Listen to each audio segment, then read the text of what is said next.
Hey guys, it's Todd from Like Minded Lunatics bringing you, it's another drink, play, swear. Hey, it's all we do around here.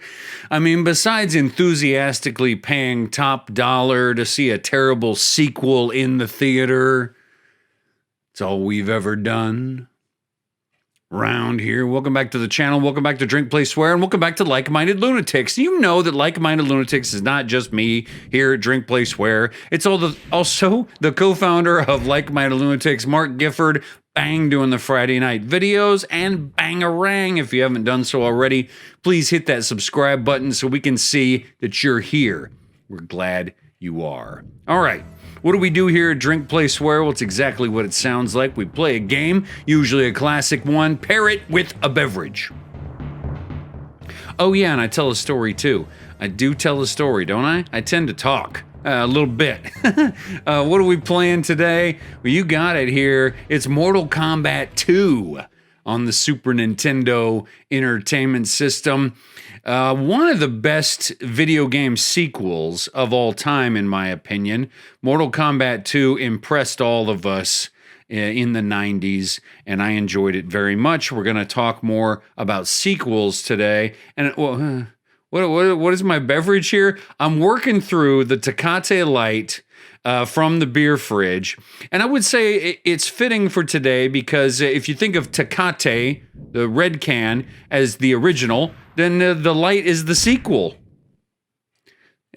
Get yourself something, please.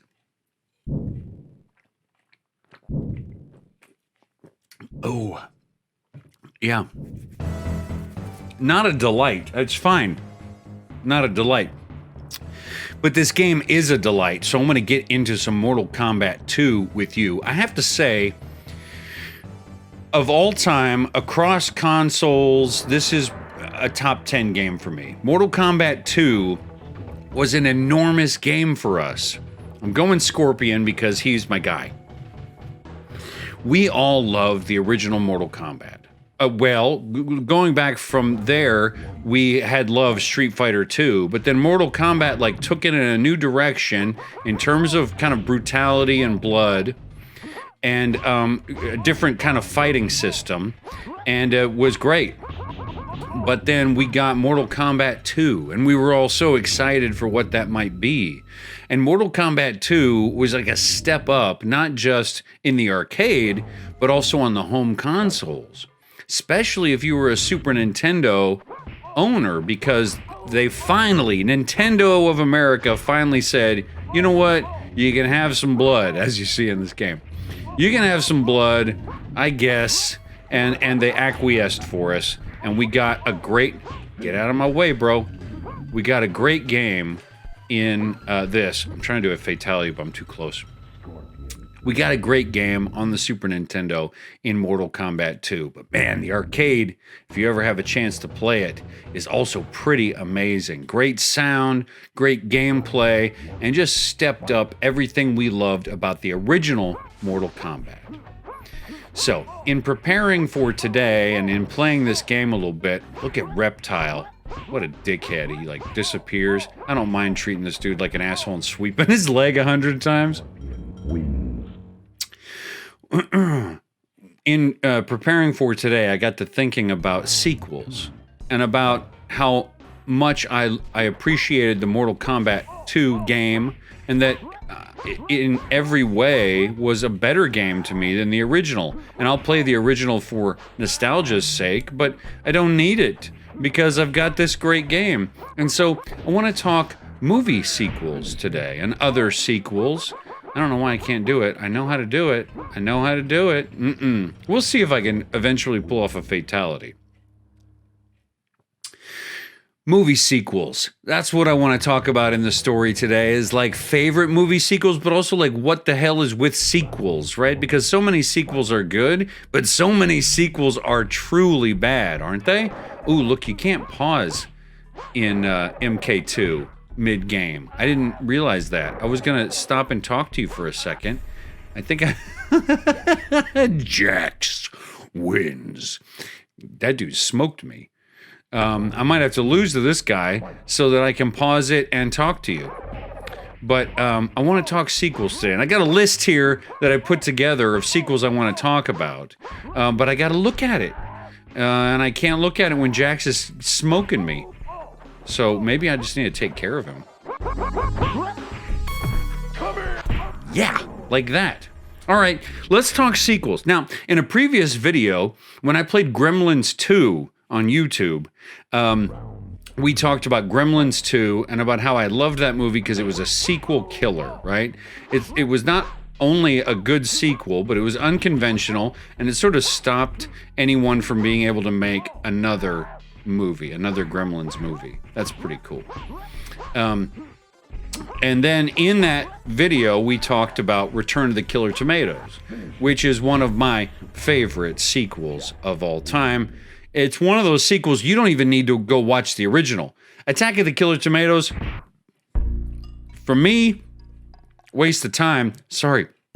Jim gave me a hard time, by the way, the other day for burping too much. It's Tecate Light, brother. Come have one with me, and you'll experience it. But anyway, let's talk other sequels today. I changed to Baraka because I was having some bad luck with Scorpion. I always loved Baraka. All right, Empire Strikes Back, obvious sequel that was potentially better than the original. It's hard to say better than the original because, well, the sequel wouldn't exist without the original, and your appreciation for the original is sort of required for you to love a sequel, right? So hard to say better than, but a lot of people generally regard Empire Strikes Back as better than A New Hope. And I have to say, for me, I feel the same way about Back to the Future. My favorite Back to the Future movie is the sequel, is Part 2. Now, I know technically, if you look it up, a sequel is anything made after the original. So you could call a Part 3 or any subsequent part a sequel. But today I want to focus on Part 2s, okay? And I mean that as the traditional kind of way to think about a sequel. Back to the Future Part 2, probably my favorite Back to the Future movie. Of course, it couldn't exist without Part 1, but I love it. And I love Back to the Future Part 2 because it incorporates the events of Part 1 in a sort of nostalgic way. It's so weird because we weren't nostalgic about new movies yet at that time, but when you look back on Back to the Future Part 2, you can see that they already loved Part 1, sort of refilming events from that as Marty goes into the future. It was a cool moment. All right, we got to get through a few more. Then we got sequels that like we all kind of wish didn't exist, right? And I'm looking at you, Zoolander 2.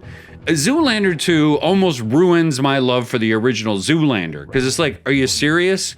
You're gonna make me believe that Zoolander 2 is part of this series? Now I am less interested in watching the original Zoolander as a result. You ruined it for me, son. And I know Hollywood is big business, and that's what they're in it for. They're trying to make a few bucks. But come on, man. This stuff means something to us. At least something to the average person who loves movies. It means something to us.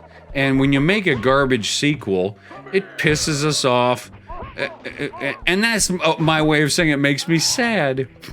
My wife is always pointing out that I have a problem discerning the difference between when I'm hurt and sad. Ooh, he threw me in. Look at this. I love this game. We got the pit in the beginning of, in the first game, and then in this one, more stage fatalities. Put me in the drink there. That's cool. Anyway, my wife reminded me that I have a problem with, and I think most men have a problem, discerning the difference between mad and sad. When a bad movie or a bad sequel comes out, it makes me mad.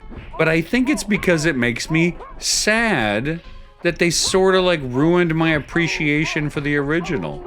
right? Zoolander sort of did that. There have been a couple of other movies that have done that over the years. Some sequels, though, make me happy. Very much so. Creed 2, you remember that? I saw Creed 2 in the theater with one Jim Longoria. I loved Creed 2. Great movie. Creed 2 reminds me of Rocky 2. You remember Rocky 2? I loved Rocky 2. That's when Apollo Creed wanted the rematch. You remember? And then you get the rematch where Rocky actually wins. They both fall, but Rocky wins. Probably the best Rocky sequel is part 2, I think. Great movie. Speaking of great sequels, what about Godfather Part 2? Godfather Part 2 is unique in that it's so good that the director actually went back and combined Part 1 and Part 2 to make like a new movie later. You ever seen that? The Godfather 1 and 2 combined, they do them like chronological and everything. Work of art. And I like watching Part 2 all by itself, but when you watch them together, it is truly beautiful. Sorry, I'm gonna let Katana kick my ass while I have a sip of beer here. Look at that! She didn't even move. Katana, you're no Melina. Melina smoked me earlier. Katana was easy. All right, what else do I have on my list here? Oh, Terminator 2 Judgment Day. T2 is the best of the Terminator movies. Now, you could argue that, well, Terminator 2 couldn't exist without the original Terminator. But I'd make the case that it's like Revenge of the Killer Tomatoes, that like you could just summarize in 30 seconds in the opening title sequence the events of the first episode and then just get to the real thing. And I would be totally fine in a world where T1 didn't exist and we just get to T2. Man, Terminator 2 Judgment Day holds up. Great movie. I think every Terminator since then has been not so great. To be honest, I've tried to love them, but Toasty T2 does it for me. All right. Well, I got my ass kicked here, and it's time for us to wrap up. Lots of great sequels, and I would love to talk more sequels with you. Star Trek II, Wrath of Khan. Great sequel. Temple of Doom, we didn't talk about, is my favorite of the Indiana Jones movies. So who is Todd 2.0 here in the new year? Who knows? I don't know. I'm like 41 years old. I think this is all the Todd you're going to get. And between now and the next time I talk to you, I am Todd 2.0 in the new year. Hope you're doing well, friends.